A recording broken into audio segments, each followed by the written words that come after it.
Congress BRS పార్టీలపై BJP రాష్ట్ర అధ్యక్షుడు Ramachandra Rao fire అయ్యారు. కాళేశ్వరం ప్రాజెక్టుపై రెండు పార్టీలు డ్రామాలు ఆడుతున్నాయని విమర్శించారు. గత ప్రభుత్వం కాళేశ్వరాన్ని ఏటీఎంగా మార్చుకుందని ఆరోపించారు. ఈ ప్రభుత్వం తమిళహెట్టిని ఏటీఎంగా మార్చుకోవాలనుకుంటుందని అన్నారు. కాళేశ్వరంలో జరిగిన అవినీతిని మర్చిపోయి కేవలం అధికారులపై చర్యలు తీసుకున్నారని, అసలు దోషులపై ఎందుకు చర్యలు తీసుకోలేదని ప్రశ్నించారు. మొత్తంగా రెండు పార్టీలు ప్రజల జీవితాలతో ఆడుకోవద్దని రామచంద్రరావు హెచ్చరించారు. విషయంలో నిన్న బీఆర్ఎస్ బృందము కాళేశ్వరం మేడిగడ్డ దగ్గర వెళ్ళటము, ఒకరు కాళేశ్వరం అనడము, ఇంకోరు కూలేశ్వరం అంటము. కానీ ప్రజలకు తెలుసు ఈ ఇద్దరు కలిసి పెద్ద డ్రామేశ్వరం చేస్తా ఉన్నారు. వీళ్ళు ఇది డ్రామేశ్వరం, ఇది కాళేశ్వరం కాదు, కూలేశ్వరం కాదు. ఈ రెండు పార్టీల ఒక డ్రామేశ్వరం.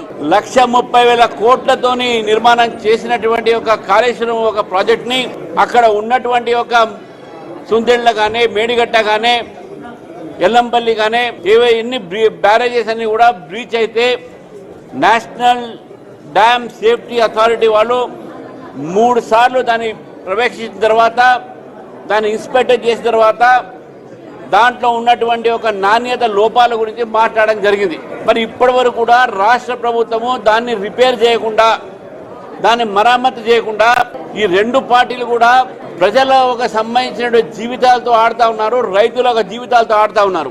మీరు వాళ్ళు కాళేశ్వరంలో 1,30,000 కోట్లతోని ఆ ఏటీఎం తయారు చేసినటువంటి ఒక నేపథ్యంలో కాంగ్రెస్ పార్టీ ఈరోజు తుమ్మడిహట్టి పేరు మీద ప్రాణహిత, ఎల్లంపల్లి, చేవళ్ళ ఈ ప్రాజెక్టుని మీద కింద వాళ్ళు ఒక ఏటీఎంని తయారు చేసే ప్రయత్నం చేస్తూ ఉన్నారు. మీరు చేయండి, మాకేం అభ్యంతరం లేదు. కానీ ఈ నేపథ్యంలో ప్రజలు, తెలంగాణ ప్రజల్ని మీరు మోసం చేయకండి.